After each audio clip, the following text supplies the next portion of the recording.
Prashant, can you start?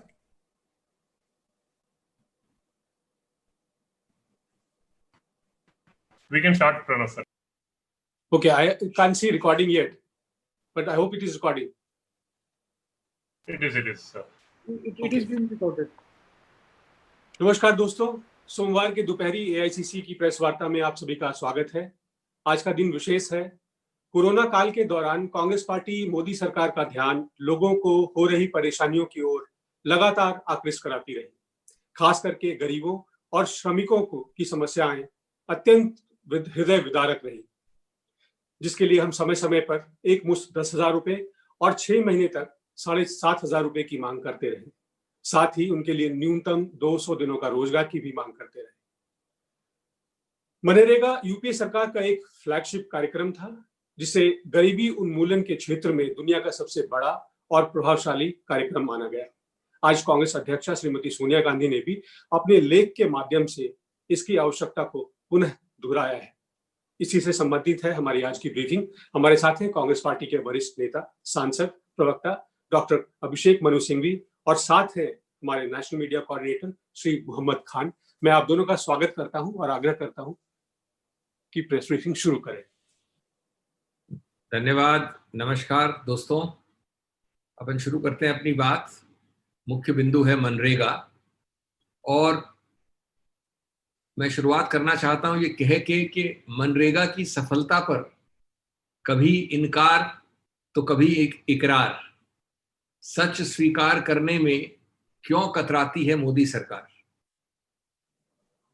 और अगर सच स्वीकार नहीं भी करना है तो कम से कम जो सच सर्वविदित है उसके ऊपर एक्ट क्यों नहीं करती है, काम क्यों नहीं करती है, ठोस प्रमाणित क्यों नहीं करती है जमीन पे उसको, चाहे कांग्रेस को क्रेडिट न दे। रोजगार गारंटी पर करती है हमले बार बार। ये मोदी सरकार की, बीजेपी की पहचान रही है कि रोजगार गारंटी पर करती है हमले बार बार। मनरेगा की शुरू से दुश्मन रही है मोदी सरकार, लेकिन आज चाहे असमंजस में चाहे विफलता में उसकी प्रशंसा और उसको अपना आधार बनाने के लिए मजबूर हो गई है मोदी सरकार। और मैं आपको अभी मौखिक रूप से और बाद में लिखित रूप से बड़े चौंकाने वाले सिर्फ आंकड़े नहीं दूंगा, लेकिन 4-5 जो पहलू हैं और बड़े स्पष्ट 4-5 प्रश्न हैं, उनके ऊपर आपका ध्यान आकर्षित करूंगा। Our basic demand is that Manrega, in its content, in its reach, in its boundaries, must be massively scaled up, because it has proved to be the closest glove which fits the hand, which is the hand of COVID distress today. The closest. It is not perfect, but it is the closest panacea we have found. And the PM should forget that his words have come back to haunt him. ये सही है बात कि भूत प्रेत के प्रकार उनके शब्द, माननीय प्रधानमंत्री के शब्द आज उनके चारों तरफ गूंज रहे हैं, घूम रहे हैं। But the PM must forget that these words have come to haunt him. He must forget that COVID-19 marks the clear negation of whatever the BJP and the PM himself said about MNREGA. ये उनके approach और उनकी नीति जो मनरेगा की प्रति रही है, उसका, उस विफलता का जीता जागता स्मारक सिद्ध हुआ है कोविड के दौरान। तो दोस्तों, मैं इस शुरुआत से आपको कुछ तथ्य और कुछ मुद्दे और कुछ पहलू रखना चाहता हूं, संक्षेप में, पहले हिंदी में और फिर अंग्रेजी में। देखिए, कुछ तथ्य दुनिया में कोई ताकत मना नहीं कर सकती, नकार नहीं सकती। सबसे ज्यादा व्यापक और प्रभावशाली अगर कोई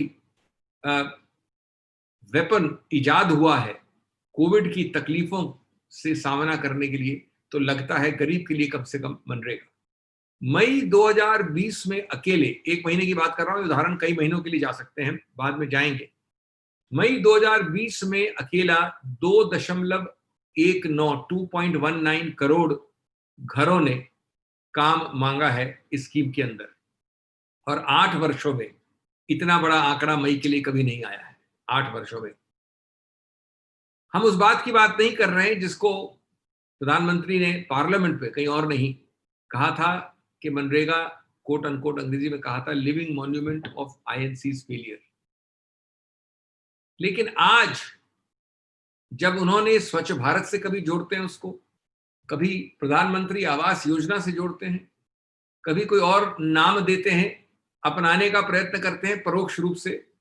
सच्चाई क्या है कि पिछले महीने मार्च 31 को शुरुआत से अंत तक, अभी मार्च 31 तक 12 करोड़ लोगों ने, ये कोई छोटा आंकड़ा नहीं है, 120 मिलियन पीपल हैव बेनिफिटेड। हमारा कहना है कि सच्चाई तो ये कि हमारी नीति है, हमारे प्रभाव से, हमारे प्रेशर से, लेकिन कुछ भी कारण रहा हो, आपने आज इसको 60 से 1 लाख, 60,000 करोड़ से 1 लाख करोड़ कर दिया, 40,000 का इसमें वृद्धि करके 60,000 to 1 लाख करोड़। दोस्तों, ये 40,000 करोड़ अत्यंत अनिवार्य, आवश्यक था। ये ध्यान रहे वैसे कि इस 1 लाख में से 16,000 करोड़ की खटत करनी पड़ेगी। वास्तविक प्रभाव सिर्फ 84,000 का है, क्योंकि 16,000 व्यय हो जाता है, खत्म हो जाता है पुराने एरियर्स जो अभी इनको वितरण करने हैं उसमें। तो वास्तविकता है कि 60 से आपने 84 तक ले गए, 24,000। आप ये सब किया, 8 करोड़ लगभग श्रमिक, प्रवासी श्रमिक आज कोलाहल में है, आवागमन में है। ये एक अनुमान है न्यूनतम के 8 करोड़ लगभग जून जुलाई तक रीलोकेट होंगे, आवागमन में रहेंगे। और 1 करोड़ तो करीब 2-3 हफ्ते पुराना महीने भर का फिगर है उच्चतम न्यायालय में। इस सब के लिए मैं 5 पहलू रखता हूं, फिर मैं 5 प्रश्न पूछूंगा। एक पहलू नंबर 1, सबसे बड़ी नवीनतम बात क्या थी नवीनतम मनरेगा में? वो ये थी कि आप हक के तौर पे, कानूनी हक के तौर पे, स्टैट्यूटरी हक के तौर पे अपना काम करने का अधिकार क्षेत्र मांग सकते थे। तो आज सच्चाई ये है कि जमीनी सच्चाई ये है कि दिखावे के लिए कभी कभी 100 की जगह 75 दिन मिलते हैं, 50 दिन मिलते हैं काम।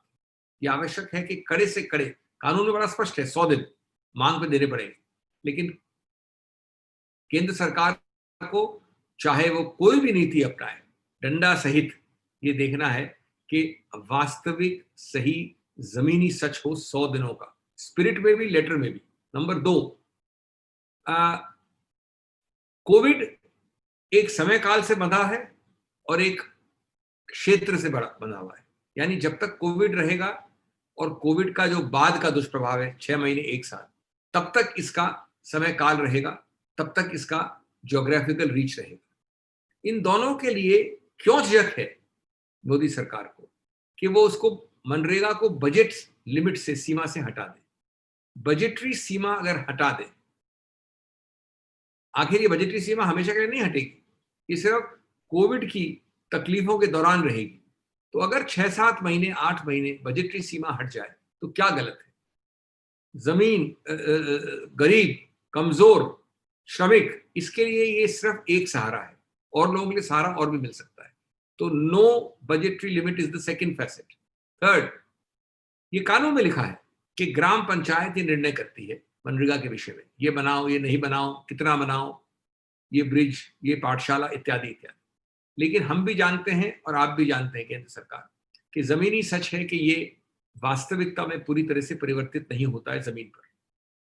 ग्राम पंचायत ही ये निर्णय ले, जल्द से जल्द दे, और किसी का प्रॉक्सी न बने और लोग उसमें हस्तक्षेप न करें। ये अति आवश्यक तीसरा पहलू है जिसमें केंद्र सरकार को हस्तक्षेप करना चाहिए, क्योंकि वो सबसे ज्यादा अवगत है क्या सच है, जमीनी सच, और इसलिए वो संज्ञान सबसे अच्छा वो ले सकते हैं। ये नहीं कि ऊपर से बैठ के किसी प्रादेशिक राजधानी से कोई उनको इंस्ट्रक्शंस मिले या केंद्र की राजधानी से कोई उनको इंस्ट्रक्शंस मिले। चौथा पहलू है कि ये हमने पहले भी मांग की थी, और ये सब आप ध्यान रहे कि आप किसी कोई एक बहुत बड़े पैमाने पे व्यापकता नहीं कर रहे हैं, आप सिर्फ समय काल है कोविड और उसके बाद का जो 6 महीने का या 1 साल का समय, इसलिए इसको 200 दिन कर दीजिए, 100 दिन से 200 दिन कर दीजिए। ये कोई ज्यादा मांग नहीं है, ये उन लोगों के लिए है जिनके पास और कोई सहारा नहीं है। और 100 अगर आम काल में थी, नॉर्मल में थी, तो जो नया नॉर्मल चल रहा है उसमें 200 क्या गलत है? इसको आप प्रतिद्वंदी राजनीतिक द्वेष की भावना से नहीं देखिए, इसको एक सकारात्मक सुझाव की भावना से देखिए। पांचवा पहलू कि ये तो खैर बिना कहे जाता है, तो केंद्र सरकार की खुद की गाइडलाइंस है, तो उसको पालन करना अनिवार्य है कि जो वर्क साइट्स है, काम करने की जगह है, वातावरण है मनरेगा का ग्रामीण अवस्था में, वहां पर क्या आपने हर प्रकार से वो सभी सुरक्षा चक्र कार्यान्वित किए हैं जो कोविड के लिए अति आवश्यक है? उसको आप सामाजिक दूरी कह लीजिए, उसको आप सफाई कह लीजिए, उसको आप बैकअप मेडिकल समर्थन कह लीजिए, इत्यादि इत्यादि, वो सब होना जरूरी है। ये 5 पहलू हैं। इन 5 पहलुओं के आधार पे मैं 5 या 6 प्रश्न पूछ के अपनी बात खत्म करूंगा। और ये आवश्यक है, अगर आप इसको सकारात्मक रूप से देखें, आपकी मदद करेगा अगर आप इसको सकारात्मक रूप से उत्तर देंगे और उस पर एक्ट करेंगे। पहला है कि आप ये चेक कर लेंगे आराम से कि आपकी कितनी इसकी व्यापकता बढ़ रही है और कितना ये कार्यान्वित हुआ है जमीन पे। अगर आप ये मालूम कर लें कि एडिशनल जॉब कार्ड्स, अतिरिक्त नए रोजगार वाले कार्ड दिए गए हैं, कोई बेस मान लीजिए, जनवरी को मान लीजिए आम बेस, या फरवरी को मान लीजिए, आपके ऊपर है, लेकिन जनवरी से मई तक अतिरिक्त कार्ड रोजगार के कितने किए हैं, इससे आपको आभास हो जाएगा कि जो ग्रामीण जनता वहां स्थापित है और जो नई श्रमिक, प्रवासी श्रमिकों की तादाद आ रही है, उसमें उसका कितना प्रभाव, सकारात्मक प्रभाव हुआ है मनरेगा का ऐसे लोगों पे। ये आंकड़े मांगे गए थे, जहां तक हमारा संज्ञान है चीफ लेबर कमिश्नर ने 8 अप्रैल को अपने अलग अलग प्रादेशिक अफसरों से ये मांगे थे आंकड़े, लेकिन उनका क्या हुआ हमें बताइए, कितनी गैप है? नहीं तो आपकी स्कीम अच्छी होने के बावजूद भी कार्यान्वित नहीं हो रही है जमीन पर। नंबर 2 प्रश्न, इसी प्रकार से जो अतिरिक्त आंकड़े बताए मैंने, इसी प्रकार से जो रोजगार के कार्ड के आंकड़े, इसी प्रकार से अतिरिक्त अमाउंट्स, राशि आपने कितनी प्रदेशों को रिलीज की है। अब हमारा कहना है कि उदाहरण के तौर पर ले रहा हूं मैं, और ये शायद और प्रदेशों में भी हो, हरियाणा और गुजरात में, हरियाणा में 1005 लोग और गुजरात में 6756 लोग मनरेगा का फायदा उठा पाए। ये मैं मानता हूं अप्रैल का फिगर है, ये मई की फिगर नहीं हमारे पास। अब आप तो मानते हैं कि गुजरात और हरियाणा में अगर 1000 और 6000 लोग हैं तो असफल रही है स्कीम, तादाद तो बहुत होनी चाहिए। ये अतिरिक्त का फिगर राशि के नाम पे और स्टेट वाइज कलेक्ट करना अत्यंत आवश्यक है। मैं आपको एक रोचक और दुखद उदाहरण देने वाला हूं, रोचक भी है, दुखद भी है, कि प्रधानमंत्री के खुद के अडॉप्टेड गांव जो उन्होंने अपना लिया था एमपीएलएडी स्कीम के अंतर्गत, सबको हमको कहा था, सभी सांसदों को, कि आप भी अपनाइए, वो है दोमारी, वाराणसी में। वहां पर बहुत सर्वविदित प्रकाशित है, सब जगह प्रकाशित है, आपके सामने भी होगा, कि वहां पर राशन और रोजगार के लिए लोग त्राही त्राही मचा रहे हैं। अगर ये भारत के नंबर 1 अपनाए हुए ग्रामीण क्षेत्र में हालत है, जो प्रधानमंत्री का नंबर 1 क्षेत्र है, तो पूरे बाकी देश में प्रादेशिक स्तर पे जमीनी सच किस प्रकार से फर्क है, ये जानना अति आवश्यक है। तीसरा, मनरेगा में विशेष प्रावधान है महिलाओं के लिए। इसका एक ऑडिट तुरंत होना चाहिए कि महिलाओं को क्या वास्तविक फायदा हो रहा है, क्योंकि इसको बनाया गया था इसलिए कि महिला रीढ़ की हड्डी होती है परिवार की।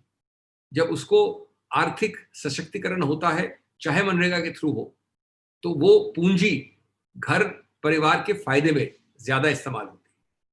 इसका एक सोशल ऑडिट कम से कम महीने के लिए तो कर लिया जाए, अप्रैल और मई के लिए, तो आपको एक अंदाजा हो जाएगा, उसके बाद आप अपने करेक्टिव स्टेप्स ले सकते हैं। नंबर 4, क्या आप, और ये भी एक सुझाव था, बड़ा कॉमन सेंसिकल, बड़ा स्पष्ट, बड़ा सरल सुझाव है, इसमें तो कोई प्रॉब्लम होनी नहीं चाहिए, कि क्या आप ये प्रयत्न कर रहे हैं कि घर के 4-5 किलोमीटर के अंदर आप ये काम दे रहे हैं। आप जानते हैं कि श्रमिक हो या वहां का स्थायी व्यक्ति हो, 5 किलोमीटर से ज्यादा उसको पहुंचना काम करने के लिए बहुत ही मुश्किल है। और आज आप कोविड के जो दुष्प्रभाव है उसकी बात कर रहे हैं, तो एक ऑलरेडी जो मरा हुआ या बहुत ही कमजोर व्यक्तित्व है या परिवार है, उसके ऊपर ये डालना लोड कि उसको दूर जाना पड़े, इसको भी आपको देखना पड़ेगा। ये आराम से रिकन्फिगरेशन जिसको कहते हैं हो सकता है आपके प्रोजेक्ट्स में। और अंतिम प्रश्न है कि जितने भी एरियर्स हैं, पुराने बकाई राशि, ये अत्यंत महत्वपूर्ण है क्योंकि प्रदेश सरकार अपने हाथ फेंक देगी, नहीं तो लोकल आपकी बॉडी जो अपने हाथ फेंक देगी। सब कुछ राशि में होता है। ये मैंने प्रश्न पहले भी उठाया था। 16,000 करोड़ छोटा अमाउंट नहीं है। जब आपने टोटल 40,000 बढ़ाया है और उसमें से 16 कम कर दीजिए तो कितना बचा? 24। मैं कह रहा हूं कि बजटरी लिमिट अनलिमिटेड होनी चाहिए, बेशक उसको आप इंस्टॉलमेंट्स में दीजिए, लेकिन उसको छोड़िए, आपने ये कम से कम बकाया तो क्लियर करिए, नहीं तो कौन सी प्रदेश सरकार समर्थन दे सकती है? दोस्तों, this is a very important issue, both because it has been the Congress's brainchild from inception, and we are proud of it. It is the world's largest social welfare scheme. It has proved on the ground in 2008. Forget 2020. And of course in 2020. To be clearly the most efficacious of government schemes, the world's largest social welfare scheme. And not only are we proud of it, we are interacting with you not only through the very important published article of the Congress President today, but giving you facts, figures, facets, and questions which go into some nitty-gritty aspects. And saying that please forget that your remarks, Mr. Prime Minister, will come back to haunt you. Please forget political adversariness. Please forget that your current reliance on Manrega is Manrega's biggest victory, and therefore indirectly the victory of some of your political opponents. Please consider how much good you can do to the nation through this scheme. So don't take our remarks in this adversarial spirit. Manrega is a reality, it's a done deed, and you have to build on it. You have rightly, Mr. Prime Minister and the BJP government, given 40,000 extra. But you must remember that the scale of the disaster which we call COVID, and COVID is not COVID, it is lockdown, COVID, and most important, the aftermath of COVID. There is no press button that there is COVID or lockdown, and there is no COVID and no lockdown. The aftermath of COVID will last for many months. That is why in May 2020, and the Prime Minister knows it better than anybody else, 2.19 crore people have benefited from this scheme. 2.19 crore, households. 8-year highest for May. Forget the Prime Minister's monumental failure remark, which will perhaps haunt the BJP forever. 12 crore people as of 31st March 2020, 120 million have benefited cumulatively from inception.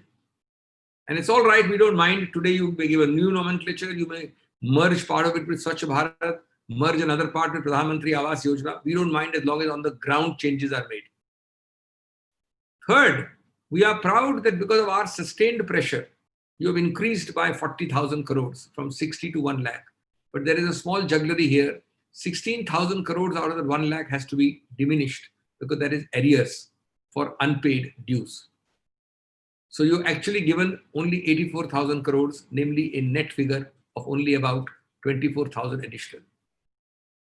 You know, friends, that 8 crore migrants by the end of this phase of migration are supposed to have, or would have supposed to have, shifted, relocated. This 24,000 crores will not even be like the proverbial "oont ke muh mein jeera." It is incumbent upon you, therefore, to consider 5 facets followed by 5 or 6 questions, which I will very pointedly make. I repeat, for constructive suggestion, implementation by the government. 1, remember Manrega's biggest innovation. There are a lot of social welfare schemes around the world, but this is one of the first, certainly the first of this scale, to give a statutory right to demand work as of right for 100 days by anyone in designated areas. Sadly, in reality, people are fudging figures, exaggerating figures, distorting figures, and 50 days or 75 days, as the case may be, in many cases is being passed off as 100 days. This is deplorable at any time. Of course, it is illegal because the Act doesn't say so. But it is worst during COVID times Government should come down with a clear hand. We will support it. We will stand by it. It should punish viciously and unsparingly where you find this happening. Too clever by half inflation of numbers of 50 or 75 into 100 is the first point. Second, COVID and its aftermath distress, be it 6 months or 1 year, is temporally and spatially limited. What does it mean? Time-wise, it can't exceed beyond 6 to 8 months. Space-wise, it can't exceed beyond the affected areas. Then why not consider a budget-free Manrega project? Namely, please don't go by budgetary limits. We are calling for freeing the budget from the fetters of limits so far as Manrega is concerned. Because ultimately, it is already fettered. It will last 6 months, 8 months, 9 months. It will slowly become less in less affected areas. So don't put budgetary limits. Third, the unit of compliance and implementation recognized from inception in Manrega has been the Gram Panchayat. But in actual fact, you and I, we both know that there is interference from those who do not have ground reality facts with them. So that Gram Panchayat sometimes become a proxy, sometimes become a stand. So therefore, it is important that the Gram Panchayat's primacy in selecting, in implementing, in choosing, in segregating is given primacy at the ground level. I'm talking of implementational issues. And fourth facet is that you have again and again been requested by us more than a month ago.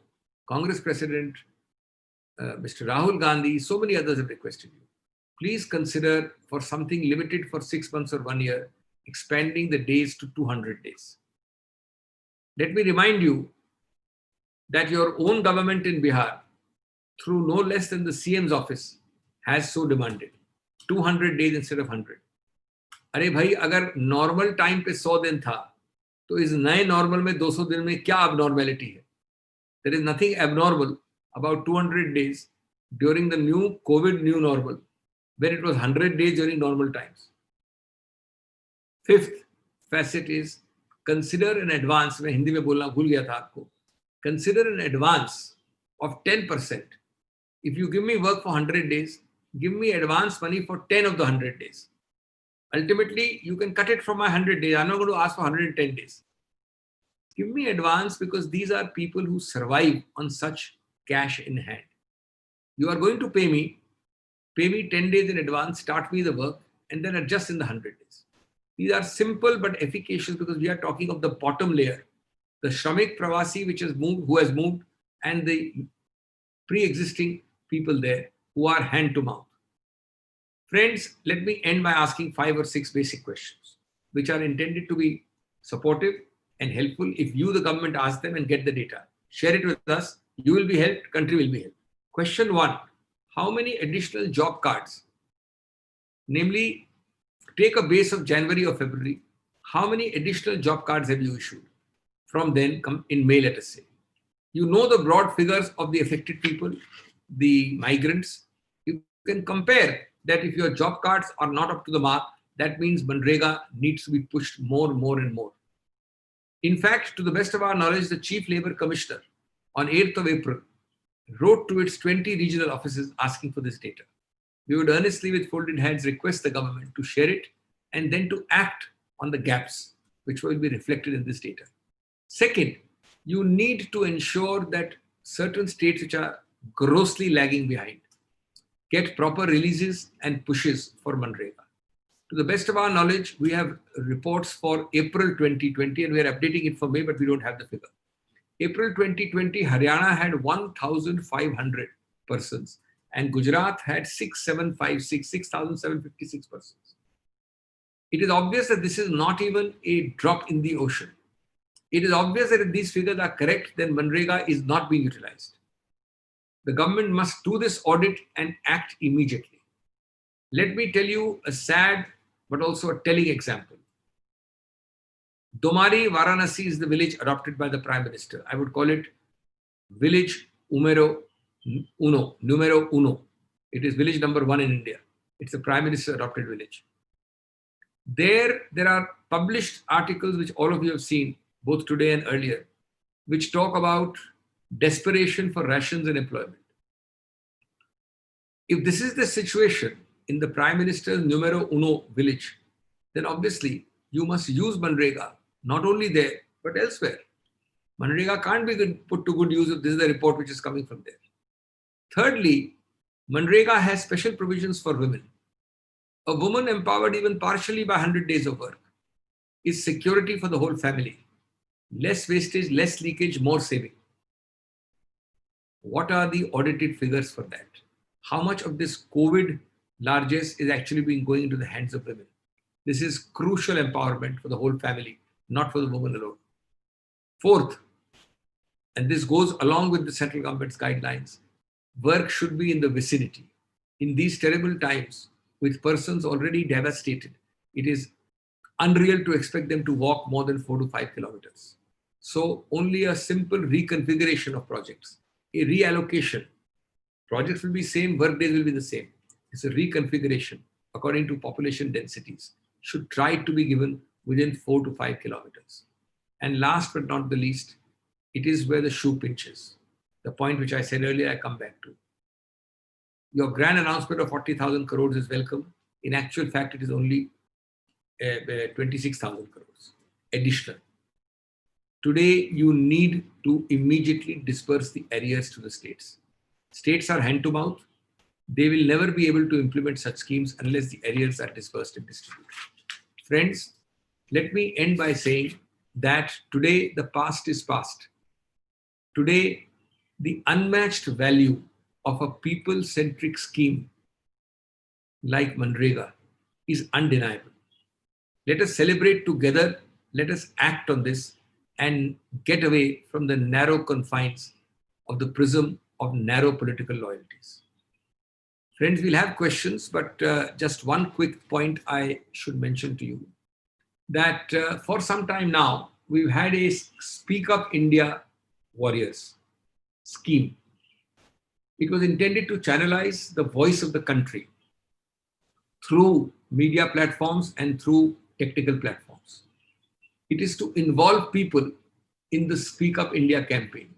And for that, the AICC has earlier also mentioned, a scheme is proposed called Speak Up India Warrior Campaign to be launched. Basically, people have to share as a part of the scheme their videos raising these issues which people are raising. These videos, let us say 10,000 in number or 1,000 in number, will be then screened, and the sharpest and the most effective videos, a certain number, will be selected. They will then, after selection, and they have not to be by a congressman, anybody, they will be selected and then posted on the INC social media handles.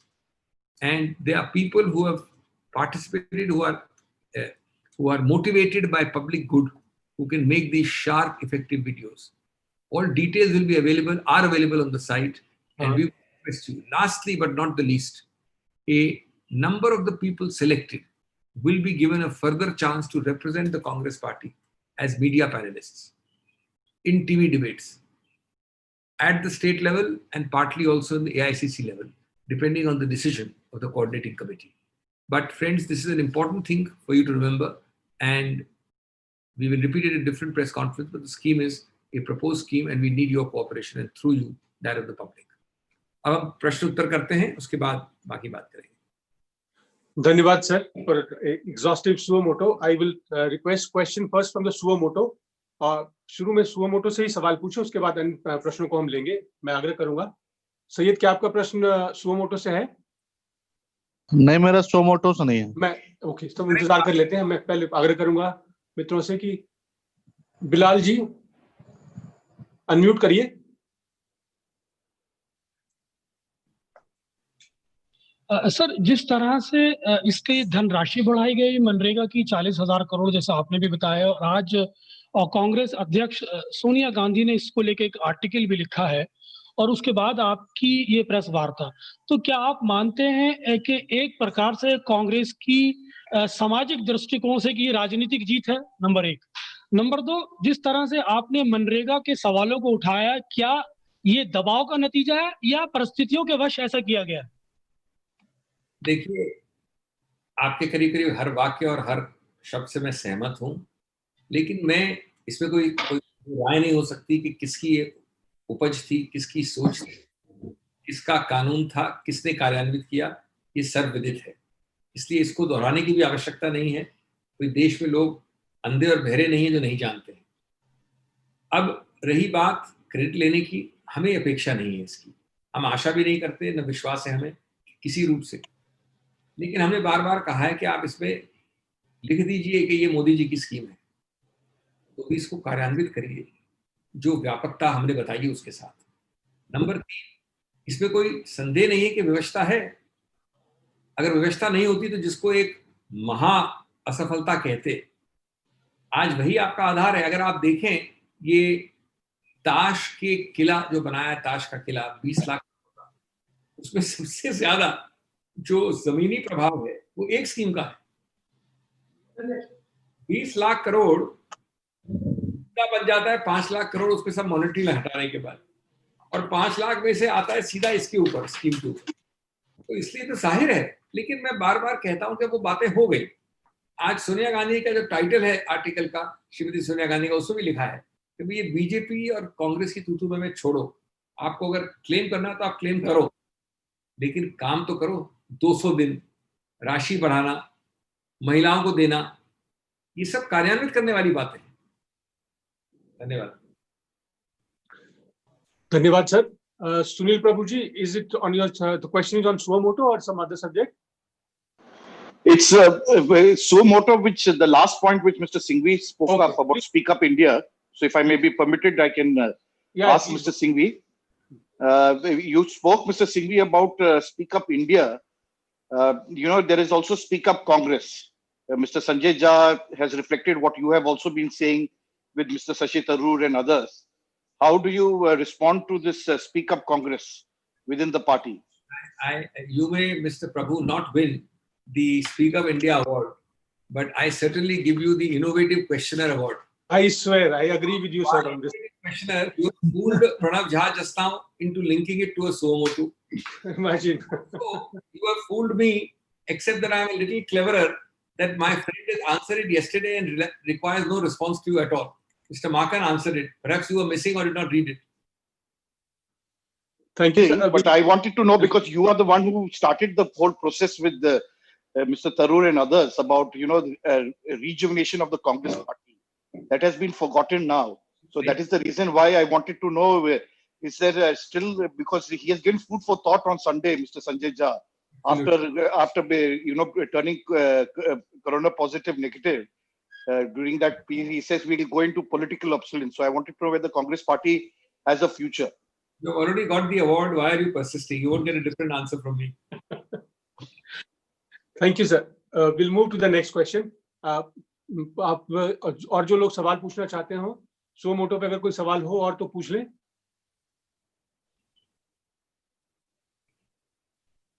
Arun ji सो मोटो पे हैं?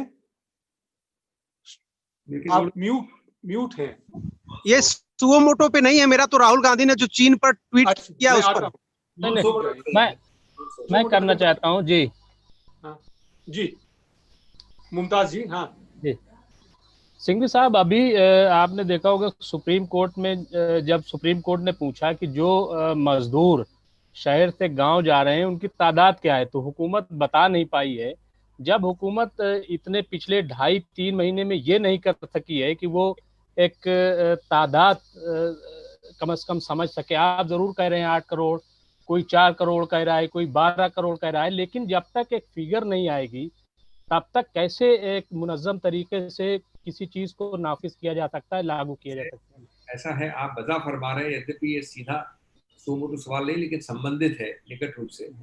आप वजह फरमा रहे हैं इसलिए क्योंकि मैं भी उस मामले में पेश हुआ और हमने लिखित दस्तावेज दिया है, मैंने खुद ने, कि किस प्रकार से एक रियल टाइम अपडेटिंग पोर्टल, ये शब्द हमने यूज किया है उच्चतम न्यायालय के सामने, जिसमें ये आंकड़े सब एक जगह हो। अब ये क्या करें हम, बताइए। हम एक पार्टी हैं, राजनीतिक सामाजिक जो भी कहिए, लोग हैं, इंडिविजुअल्स हैं, ये सरकार ही कर सकती है और इतना सरल है करना, क्योंकि हर डिस्ट्रिक्ट पे आंकड़े 2 लेने हैं आपको कि उस डिस्ट्रिक्ट में कितने प्रवासी हैं टोटल जो काम करते हैं, जो बाहर से आके काम करते हैं, उसमें से कितने चले गए हैं और कितना जाना चाह रहे हैं। ये अभी तक एक्सरसाइज एक हफ्ते में कई बार हो चुकी होती। ये मैंने 2 बार बहस की, ये तारीख 2 बार पढ़ी उच्चतम न्यायालय में, और दोनों बार कोर्ट ने नोट किया है। लेकिन उच्चतम न्यायालय को जवाब देने के लिए सिर्फ सरकार है, और ये इसका फायदा हर सेक्टर में होता है। ये सिर्फ मनरेगा की बात नहीं है। अगर ये अपडेटिंग हो जाएगी तो हर सेक्टर में होगी। तो मैं बिल्कुल एंडोर्स करते हुए वापस मांग यही करूंगा। धन्यवाद सर। मानसून रीमा, क्या आप, हाँ, आवाज नहीं आई, कौन, कोई और पूछना चाहता था सुओ मोटो पर? आपकी आवाज अधूरी रही। रीमा जी, क्या आप सुओ मोटो पर सवाल पूछना चाहती हैं?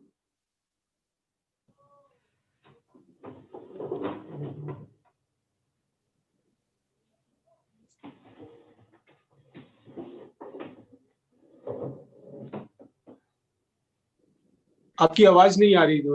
राकेश जी, आप पूछना चाहते हैं सुओ मोटो पर? आ रहे हैं अभी? हाँ, एक मिनट रुक जाए। रीमा जी आ रही है, एक बार रीमा जी को आने दीजिए। रीमा जी बोलिए।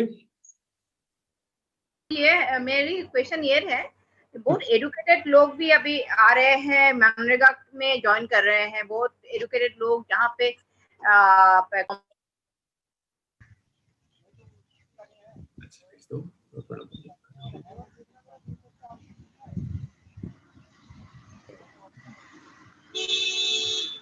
I can't hear her at all. I have not heard the question. जी, हेलो, फिर से कुछ सुना नहीं मैंने, क्या बोला आपने?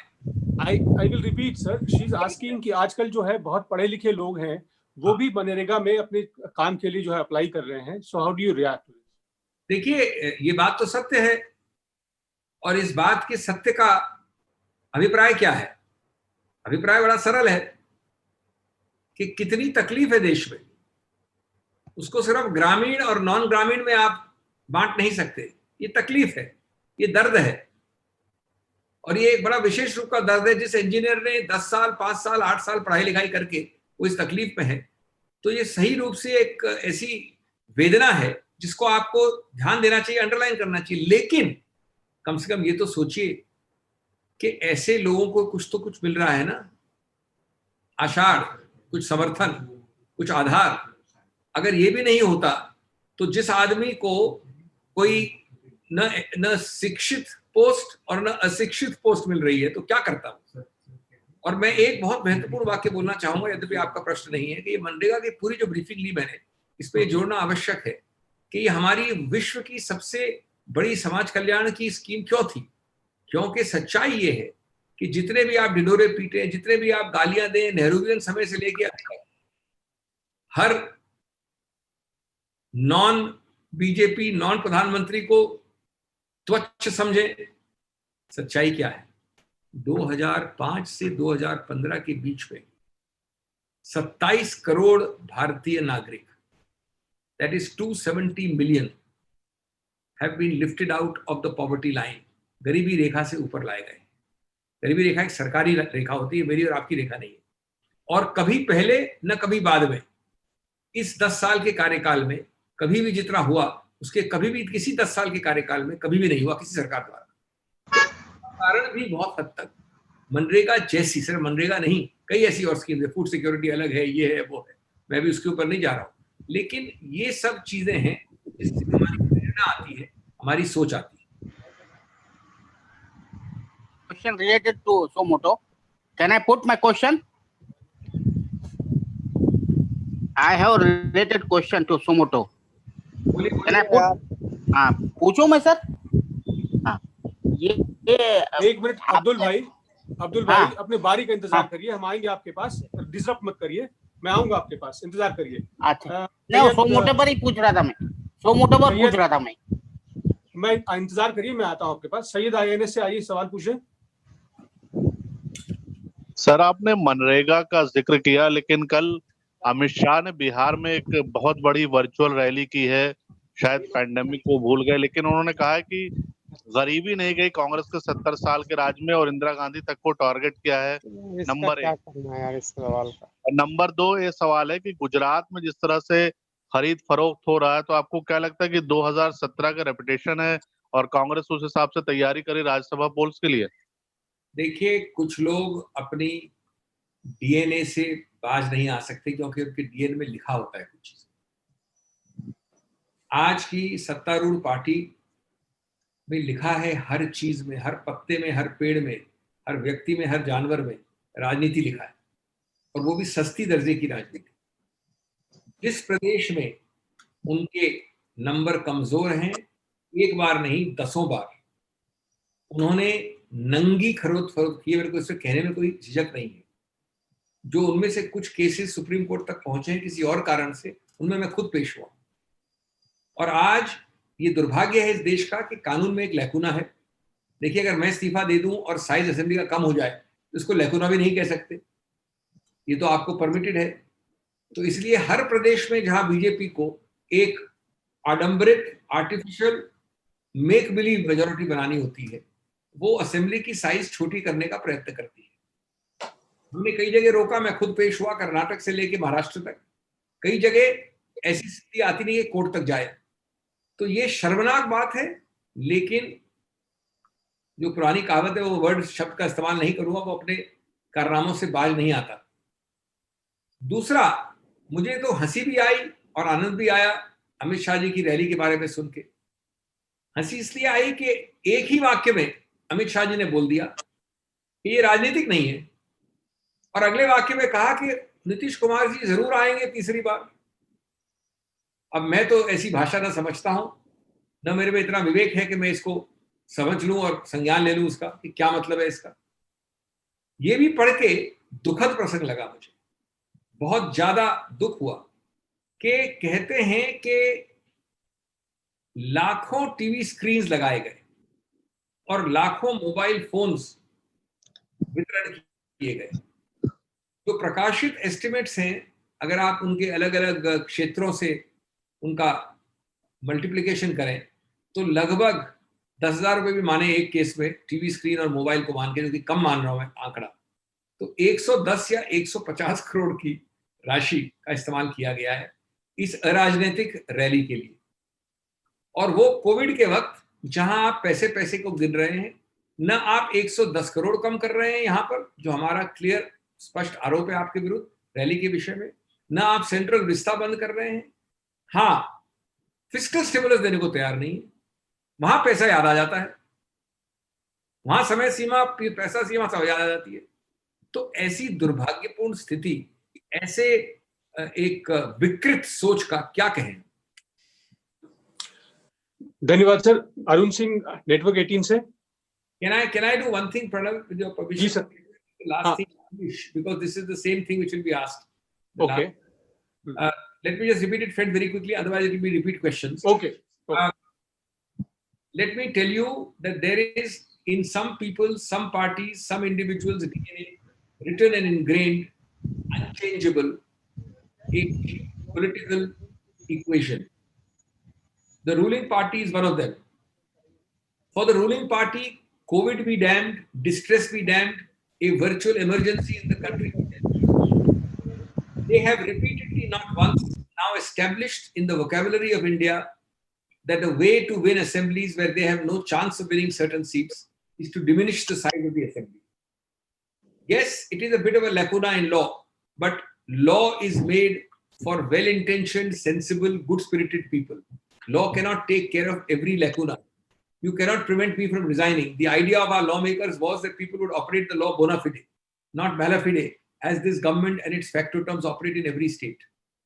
It is particularly shocking that this is happening in Gujarat. We have, of course, carried it when the situation arises in other states and prevented it to the extent, both in Karnataka, in Maharashtra, elsewhere. But sometimes the situation doesn't go to courts. And Gujarat is a repetitive example of such brazen, completely condemnable, horrible tactics adopted to create artificial, non-existent majorities. As far as Mr. Amit Shah's rally is concerned, let me tell you that it is both sad, disgusting, and also amusing. I was amused to find in the same sentence repeated denials by both Mr. Amit Shah and other venerable BJP leaders in that part of the country that this is not political rally, it is to connect, quote unquote, with their cadres and with the people of Bihar. As if connecting with the people of Bihar in this crass fashion is not politics. But more than that, in the very next sentence, they said that Mr. Nitish Kumar will come back to power a third time. This is a new definition of politics I'm hearing. But this is not shocking. This is amusing.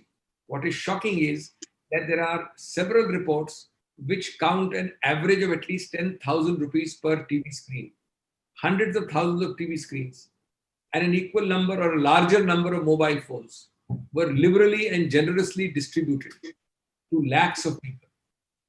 People have estimated this expenditure of the most naked, of the most disgusting kind during Corona times to be 110 to 150 crores if you multiply the cost, the minimal cost, and the number of people.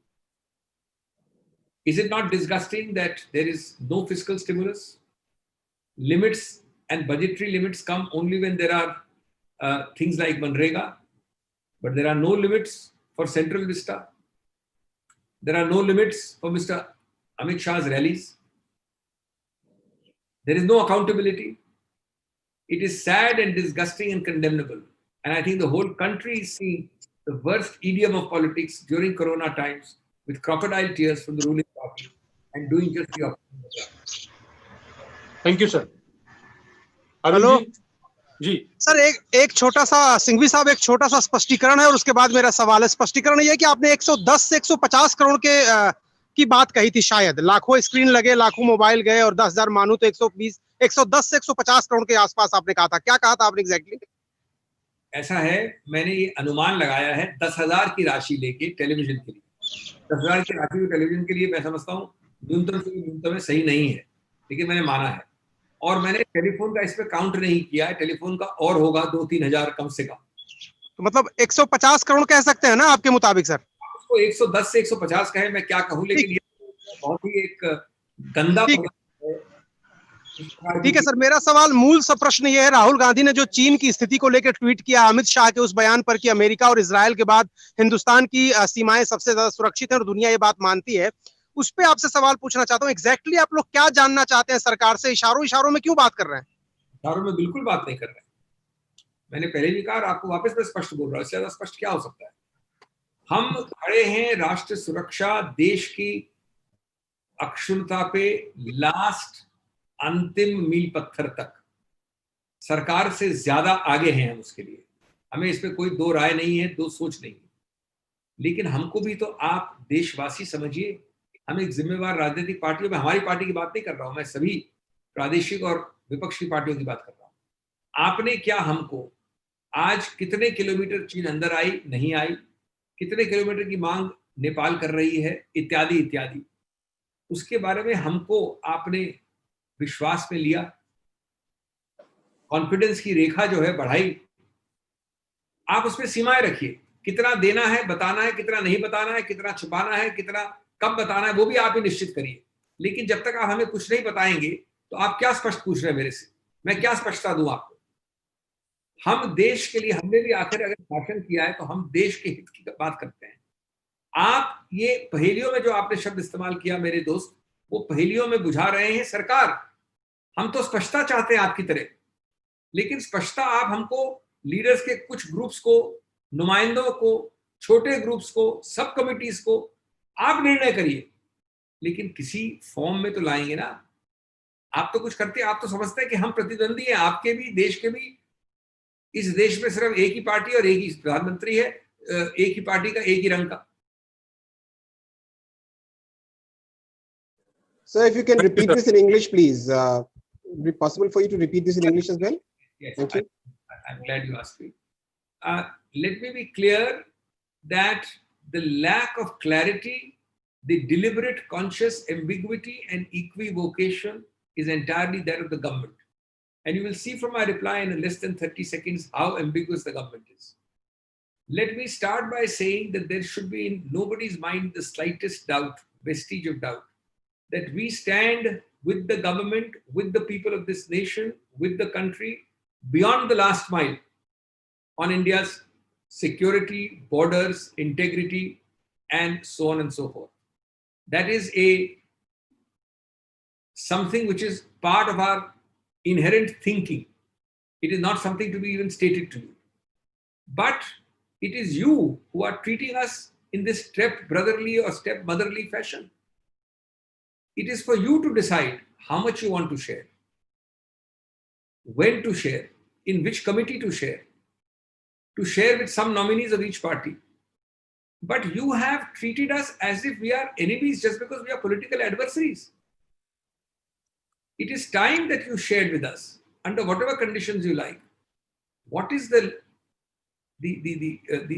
area which has been encroached. And by not doing it, remember, you are creating more doubts, more rumors, more speculation. What are the direction and content of the talks? What is the duration? And so on and so forth. This is in the interest of the nation. But this government has always been unilateral when it comes to other parties. And that is the tragedy.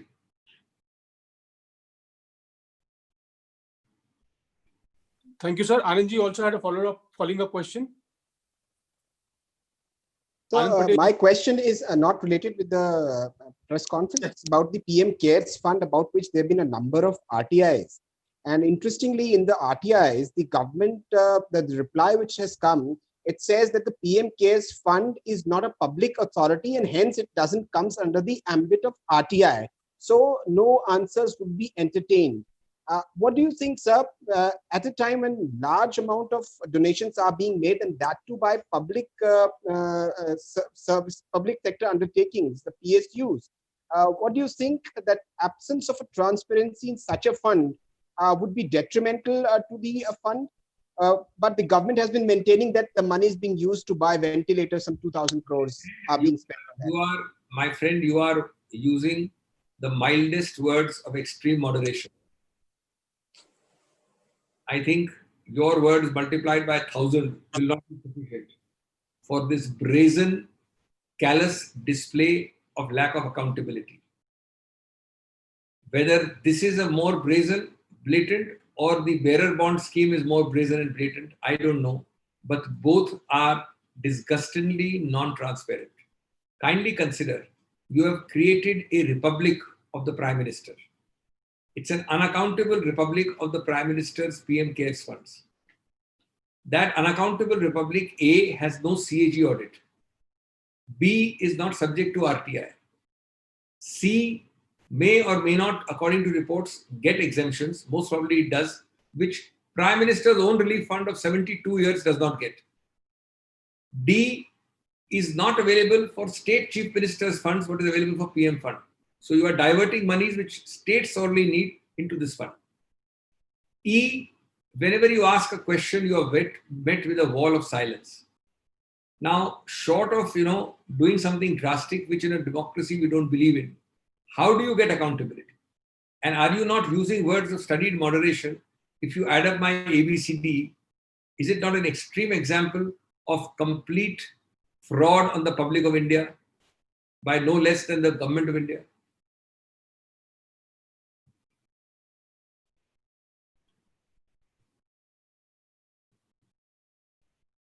I can't hear anything. Sorry, अगला सवाल मोहित दुबे पूछना चाहते हैं news nation से. मोहित जी. अभिषेक जी, मोहित Dubey news nation से बोल रहा हूँ. सर, मेरा सवाल ये है आपसे कि 1 जून से लेके 8 जून तक दिल्ली में कोरोना के केसेस 30% बढ़े हैं और ऐसे में अनलॉक 1 शुरू हो चुका है और अरविंद केजरीवाल की भी तबीयत खराब हो गई. ये माना जा रहा है कि कहीं ऐसा ना हो उनको भी कोरोना हो गया हो, कल उनका टेस्ट होगा. सवाल मेरा ये है कि जिस तरीके से ये धार्मिक प्रतिष्ठान खोले गए हैं, रेस्टोरेंट खोले गए हैं, आपको नहीं लगता बहुत जल्दबाजी की गई है, खासतौर पर धार्मिक जो प्रतिष्ठान खोले गए हैं उनको लेकर, और आने वाले दिनों में जो 30% एक हफ्ते में केसेस बढ़े हैं और ज्यादा स्थितियां भयावह हो सकती हैं? क्या राय है कांग्रेस की?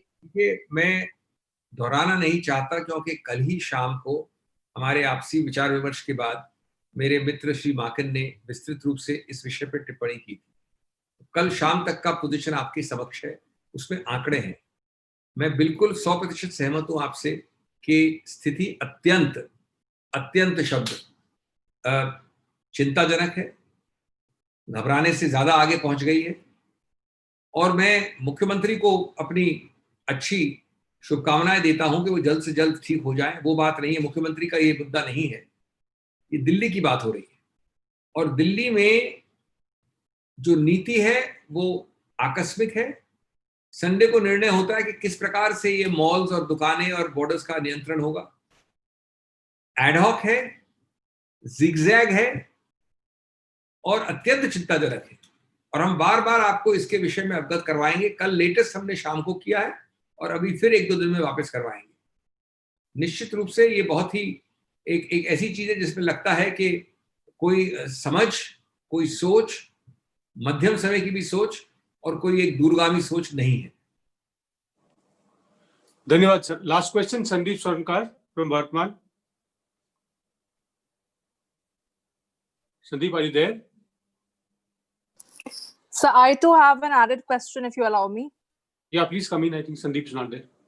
Yeah, it's almost related to what sir was just speaking about. This is about the Delhi government's decision to seal the borders and to say that only people of Delhi will be treated here in Delhi. This is a national capital, sir. Do you think it behoves of the Delhi chief minister to not allow people from adjoining states or cities to come in over here for their treatment at a time when India is the 5th worst hit COVID country in the world? I don't think there is any doubt about it. But before you come to that, the main first objection is the suddenness and the arbitrariness of such policies. Every day your photographs are shown in the media of lakhs of people at the border who don't know whether they can come in or go out. Forget the policy. Let me assume that I'm supporting the policy of not letting people in. Just assume that for 2 seconds. The real issue is that nobody knows. If you are living in Gurgaon, you don't know till you reach the border and you are stranded at 11 o'clock in the night, or you're going out of Delhi, whether you can cross or not. No clarity is there is point one. Point two, Delhi is not Delhi. Delhi is NCR.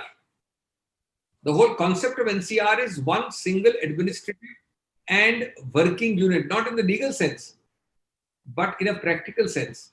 You know how many friends, associates, employees, etc., you and I have, who may be in Gurgaon, Noida, Panipat, Sonipat, blah, blah. Some of the top universities where some of the top people from Delhi, their children study are in those places. Now, there has to be a proper policy. And the proper policy cannot be by saying that Delhi I artificially define as Delhi. There is no Delhi in the sense that Delhi government thinks there is a Delhi. There is an NCT. And they have completely forgotten the NCT. They can make some exceptions, some checking. They may have some categories not allowed. I can understand that. But this blanket approach, that too on Sunday night, Saturday night, last minute, shows that there is complete arbitrariness, knee-jerk, episodic reactions. Thank you, sir. I'll try to take the last question. Rakesh Kapoor ji, please come in. मेरा सवाल suo motu पर था, ये कि आपने सिंघवी जी मांग की है कि मनरेगा का सोशो ऑडिटिंग होना चाहिए। इसी से जुड़ा हुआ सवाल राइट टू फूड का भी है, फूड सिक्योरिटी, जो आपकी मनमोहन सिंह सरकार ने ही दिया था। तो क्या आप इसकी भी मांग करेंगे कि राइट टू फूड या फूड सिक्योरिटी का भी सोशल ऑडिटिंग होना चाहिए, क्योंकि दोनों जुड़े हुए हैं? 100%, 100%। लेकिन हमारी ट्रेजेडी ये है, दुर्भाग्यवश ये है कि हम छोटी से छोटी मांग को पहले कार्यान्वित करने के लिए रुकते हैं। बड़ी मांग कहाँ करें जब छोटी मांग को भी ध्यान नहीं देती सरकार। नंबर 1। नंबर 2, मैं आपके संज्ञान के लिए बता दूं कि मैं खुद, अभी आपने बड़ा प्रश्न पूछा कि मैंने खुद ने दस्तावेज दिया उच्चतम न्यायालय में जिसमें ये लिखा है जो आपने कहा है अभी। जी जी जी जी जी जी। तो नंबर 3, ये चीजें एक आर्टिफिशियल लकीरों से विभाजन नहीं की जा सकती। कहीं ना कहीं मनरेगा, खाद्य सुरक्षा, बीमा योजना, इस तरह की जो 4-5 हमारी सबसे बड़ी विश्व की सामाजिक कल्याण स्कीम्स थी, वो सब संबंधित हैं आंतरिक रूप से, एक साथ चलती है।